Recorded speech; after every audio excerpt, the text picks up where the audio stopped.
ओम साई राम। बाबा का आशीर्वाद आप सब लोगों पर बना रहे। आज सुबह मेरी एक सहेली का फ़ोन आया। वो पूछ रही थी कि दीदी आपकी शिरडी यात्रा कैसी रही। तो मैं उसको खुश होकर बता रही थी कि बहुत आनंद आया, बहुत रश था बाबा की शिरडी में। बहुत लंबी लंबी लाइनें थी, 4-4 घंटे में लोगों के दर्शन करने के लिए नंबर आता। पर मैं तो बहुत जल्दी कर लेती थी, क्योंकि मेरे साथ जो मेरी फ्रेंड गए थे, मेरे सिस्टर भी गए थे, वो सीनियर सिटीजन थे। मैं तो उनके साथ चली जाती और 5 मिनट में दर्शन करके आ जाती। मुझे तो लंबी लंबी लाइनों में नहीं लगना पड़ा। और फिर आज शाम को मैं बाबा का कुछ पढ़ रही थी, तो उसमें एक मैसेज मेरे सामने आया। तो मुझे लगा कि ये संदेश जो है ना, वो मेरे लिए है। बाबा मुझे बताना चाह रहे हैं, बाबा मुझे कुछ कहना चाह रहे हैं। तो मैं आपको वो संदेश सुनाती हूँ कि वो क्या है। ऐसे देव स्थलों में पहुंचकर ही आदमी कृतार्थ हो जाता है। जरूरी नहीं कि पंडितों को पैसा देकर वीआईपी पास लेकर दर्शन किए जाएं। आजकल बेटा मेरे अपने धर्म स्थान पर भी यही चलन हो गया है, लेकिन मुझे इससे खुशी नहीं मिलती। तुम सीधे मेरी समाधि या मूर्ति के पास पहुंचकर खुश हो जाते हो और वापस घर जाकर कहते हो कि बाबा ने मुझे बहुत अच्छे दर्शन दिए, बाबा मुझे बहुत प्यार करते हैं। क्या कहना चाहते हो? तुम उस आदमी को जो घंटे से पंक्ति में खड़ा है, मैं उसे कम प्यार करता हूँ। वह गरीब आदमी दूर से मुझे नहीं देख पा रहा, पर मैं उसे देख रहा हूँ और उसके लिए मेरे पास ज़्यादा आशीर्वाद है, क्योंकि वह गर्मी, थकान और प्यास की परवाह किए बगैर मेरे दर्शन के लिए घंटों खड़ा है। याद रखो, जितनी ज़्यादा देर तुम्हें मेरे पास पहुंचने में लगेगी, उतनी ही तुम्हारी आत्मा पवित्र होगी, क्योंकि उस वक्त देवगुरु व देवदूत इसी काम में लगे होते हैं। जैसे ही तुम यात्रा के लिए घर से कदम बाहर रखते हो, तुम्हारी यात्रा शुरू होती है, और जैसे ही धार्मिक स्थान छोड़ते हो, यात्रा खत्म होती है। जैसे ही यात्रा शुरू करो, अपने देवगुरु का नाम लेना शुरू करो। लेकिन देवगुरु के पास पहुंचने के लिए व्यक्तियों के प्रभाव वाला छोटा रास्ता मत अपनाओ।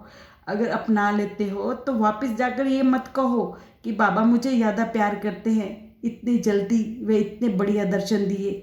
बाबा तुम्हें हर हाल में प्यार करेंगे, चाहे मूर्ति के सामने खड़े हो, चाहे पंक्ति में, या फिर बाहर आंगन में।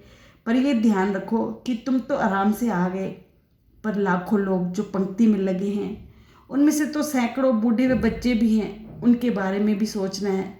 मैं नहीं चाहता कि कोई मुझसे घर जाकर ये कहे कि देखो मेरे पास पैसा है और पैसे के बल पर बाबा के दर्शन मैंने पहले कर लिए। और हाँ, जो लोग मेरी समाधि पर काम या सेवा कर रहे हैं, जरूरी नहीं कि वे अध्यात्म रूप से बहुत आगे बढ़ चुके हैं, बल्कि कुछ पिछले जन्मों का अच्छा फल है जो इस जन्म में भोग रहे हैं और समाधि पर काम कर रहे हैं। तो मैंने जब बाबा का ये संदेश सुना ना, सच में मुझे बहुत फील हुआ कि ये संदेश मेरे लिए ही है। और मैंने बाबा से माफ़ी मांगी। जब मैं पहले शुरू में शिरडी जाती थी तो बाबा की लंबी लंबी लाइनों में लगती थी, पर कुछ समय से जब हमारे साथ सीनियर सिटीजन जाते तो मैं उनके साथ जाने लगी लंबी लंबी लाइनों से बचने के लिए। जब हम लंबी लाइनों में लगते थे ना, सच में बहुत आनंद आता था। बाबा का जाप करते हुए जाते थे, बाबा के मंत्र करते हुए जाते थे, बाबा की जय जयकार करते हुए।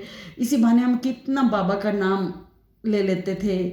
आज इस संदेश से पता चला कि हम जो लंबी लंबी लाइनों में लगकर इतने इतने घंटे लगाकर बाबा के पास जाते हैं, तो बाबा उन लोगों की बहुत ज़्यादा जल्दी सुनते हैं। बाबा खुश नहीं होते कि हम वीआईपी पास लेकर या कोई शॉर्टकट अपनाकर बाबा के पास जाएं। मैंने बाबा से माफ़ी मांगी और कहा है कि बाबा मैं आज के बाद कभी भी शॉर्टकट नहीं अपनाऊंगी, लंबी लंबी लाइनों में लगकर आपके पास आऊँगी। आप भी जब जाओ ना शिरडी, तो पास वगैरह लेकर दर्शन करने मत जाना, बाबा की लाइनों में लगना।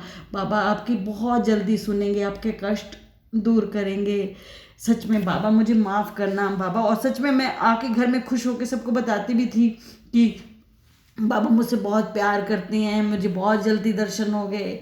आज बाबा ने जो मेरा अहम है ना, मैं है ना, वो तोड़ दिया इसी संदेश के बहाने। बाबा माफ़ करना। बस आज इतना ही। अगर आपको मेरे वीडियो अच्छे लगते हैं तो प्लीज़ लाइक करना, सब्सक्राइब करना, शेयर भी करना, ताकि जो भी इस प्रकार के बाबा के संदेश है ना, वो सब लोगों तक पहुंच पाएँ। ओम साई राम।